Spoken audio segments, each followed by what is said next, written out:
Fala galera, tudo bem com vocês? Prof. Rafa aqui na área, e a história que eu vou contar hoje para vocês é sobre as viagens marítimas espanholas e as divisões do mundo colonial, com o Tratado de Tordesilhas sendo a divisão aí mais conhecida desse momento. Bora começar! Bom, nosso momento de hoje eu dividi em 6 partes. O contexto dessas navegações, o início delas, como que Colombo chega na América em 1492, os tratados e divisões que Portugal e Espanha vão assinar referente a essas terras encontradas, as consequências de todas essas viagens e uma curiosidade, por fim, a gente vai ter ali o nascimento da América num mapa europeu de 1507. E não esqueça que vale a pena dar uma conferida, nós temos uma outra aula gravada sobre as expansões marítimas portuguesas. Confere lá. Nós temos 2 aulas que explicam basicamente esse contexto, uma aula que fala sobre mercantilismo, uma outra aula que fala sobre as motivações portuguesas para realizar essas navegações, mas basicamente qual é o contexto espanhol para que isso aconteça. Então, primeiro, existem motivações para que as grandes navegações ocorram a mando espanhol. A reconquista dessa região ibérica, com a formação do Reino da Espanha expulsando os árabes, com ideal cruzadista, então a Espanha e Portugal estão se formando como país moderno, ou países modernos, né? Havia um monopólio italiano sobre o mar Mediterrâneo e esses países então não queriam mais a Itália como atravessador ou atravessadora. A nobreza queria conquistar novas terras, a economia era mercantilista, né, na ideia de acumular metais preciosos, a igreja, na sua ideia cruzadista, queria expandir a fé cristã, empurrar os muçulmanos para outras regiões, a monarquia tinha apoio dos burgueses para conquistar novas rotas comerciais e algumas minas europeias entrando em esgotamento, e aí eu vou ter um sistema monetário entrando em desestruturação. Então o contexto espanhol para que as navegações ocorram é basicamente esse aí. Bora falar sobre o início dessas navegações então.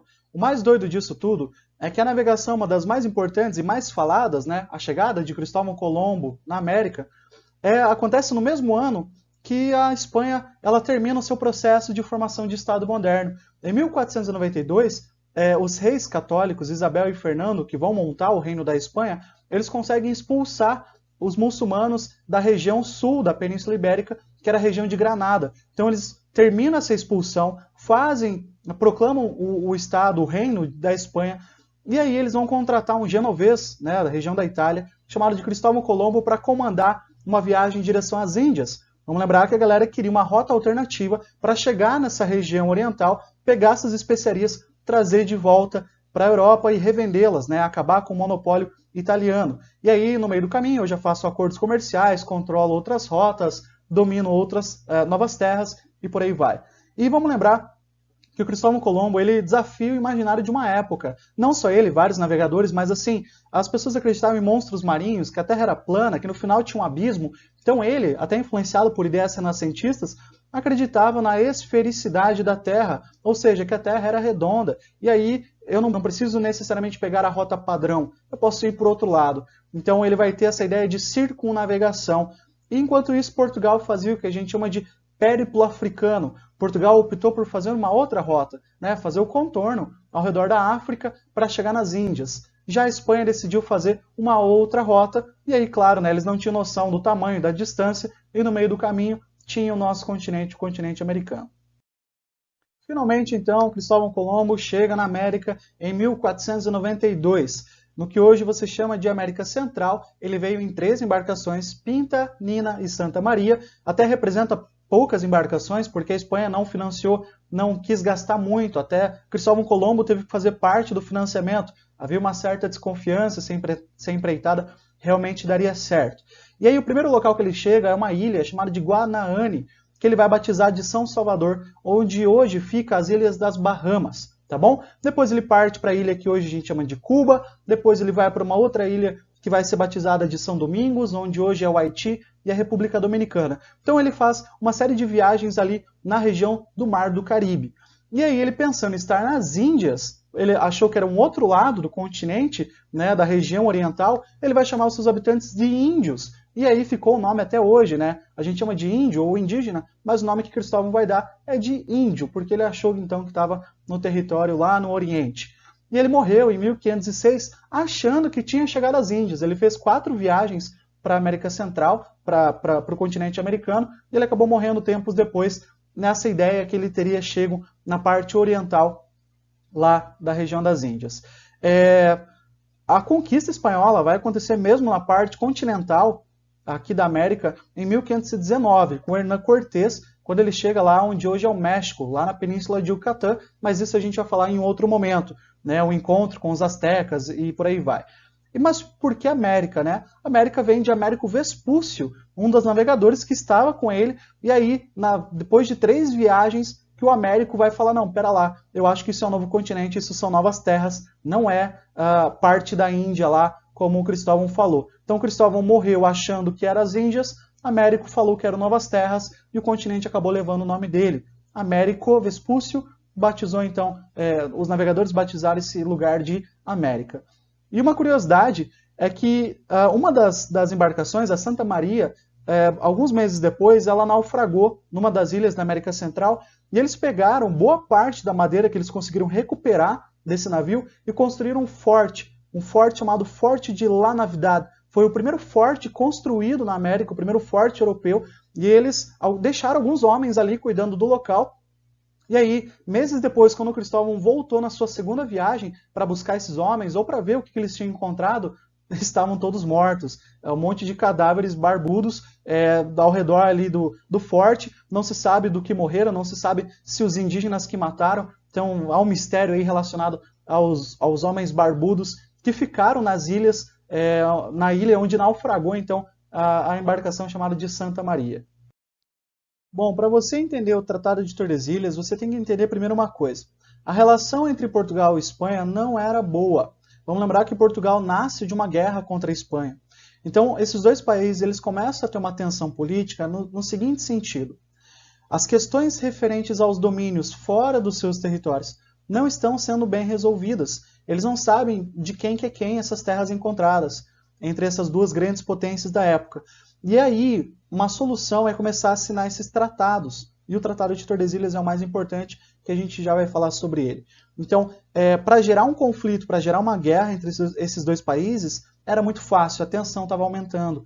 Em 1480 foi assinado o primeiro tratado, chamado de Tratado de Toledo, só que ele não resolveu. E aí, 13 anos depois, o Papa Alexandre VI, um Papa espanhol, preocupado com a relação entre esses dois estados modernos católicos, ele escreve um documento, e os dois países assinam, que é a Bula Interquetera. O que é essa bula? A bula falava o seguinte: tinha um ponto de referência, a ilha de Cabo Verde, uma ilha africana, e 100 léguas depois dessa ilha, você contava de leste para leste, né? As terras sendo administradas por Portugal e a oeste as terras sendo administradas pela Espanha. Então tinha a ilha como ponto de referência, 100 léguas depois você tinha então leste e oeste a divisão entre Portugal e Espanha. Mais ou menos aí 600 quilômetros dessa ilha. Só que isso não resolve. Portugal queria garantir mais rotas. Portugal queria garantir as rotas que ela já tinha, que ele já tinha, né? E aí, essas rotas marítimas no Atlântico Sul, Portugal quer assegurar. Um ano depois, eles fazem um outro documento, outro tratado. Esse sim vai resolver, que é o Tratado de Tordesilhas. Vai resolver no momento, né? Que falava o seguinte: esse tratado tinha como ponto de referência a mesma ilha, Cabo Verde, uma ilha africana, só que agora não era mais 100 léguas. 370 léguas depois dessa ilha, aí sim teria um meridiano, uma linha imaginária. Leste seria então administrado por Portugal e oeste seria administrado pela Espanha. Claro, né, gente? Eles não sabiam o tamanho do território, eles não sabiam o tamanho da América, eles não sabiam o que eles iam encontrar. Então a Espanha acaba levando a melhor, né, nesses tratados aí. Mas saiba que o Tratado de Tordesilhas nasce nessa necessidade de Portugal garantir as rotas comerciais que tinha no Atlântico Sul, já que Portugal fazia o que a gente chama de périplo africano, né, faz lá o contorno africano. Então Portugal queria garantir isso e quem sabe também garantir o domínio sobre novas terras. Bom, a gente precisa ver quais foram as consequências dessas grandes viagens então. Primeiro, interação entre mercados mundiais, então você imagina o mundo começando a se conectar por essas grandes expansões marítimas. A Europa vai começar a acumular capital, vai começar a acumular bens coloniais pela relação do pacto colonial. Por exemplo, eu pego produtos lá da minha colônia e trago para a metrópole para revendê-los aqui na Europa.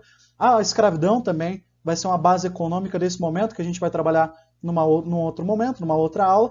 E tudo isso também vai influenciar a Revolução Industrial da Inglaterra no século XVIII, porque a Inglaterra também, né, vai fazer esse movimento de grandes navegações, mas a gente tem uma outra aula para explicar sobre isso. E o mais importante, a consequência mais impactante, que é o colonialismo, né? O mais impactante na história do Brasil nesse momento é que essas terras serão colonizadas. Os portugueses vão chegar no Brasil, os espanhóis vão chegar na América Central, então vai começar o que a gente chama de colonização americana. A era colonial vai começar nesse momento aí de grandes navegações, ou como consequência desse movimento de grandes navegações. E trocas culturais, e dominação, invasão, e enfim, uma série de outros aspectos aí vão acontecer a partir dessas expansões marítimas. E a curiosidade que eu trouxe para vocês é esse mapa aí de 1507, feito por Martin Waldseemüller. A gente pode considerar esse mapa como a certidão de nascimento da América, porque é a primeira vez num registro cartográfico europeu que o continente americano aparece.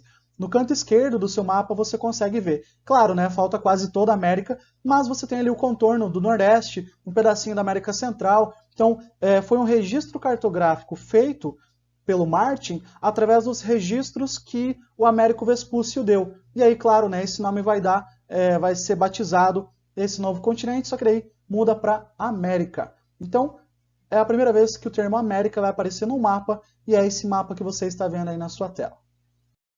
Para finalizar, então, o que nós vimos hoje? O contexto espanhol para essas navegações ocorrerem, o início dessas navegações e a chegada do Colombo na América Central em 1492, os tratados, os acordos feitos entre Portugal e Espanha e as consequências dessas expansões marítimas. Eu espero que você tenha gostado. Muito obrigado pela atenção e diga tchau.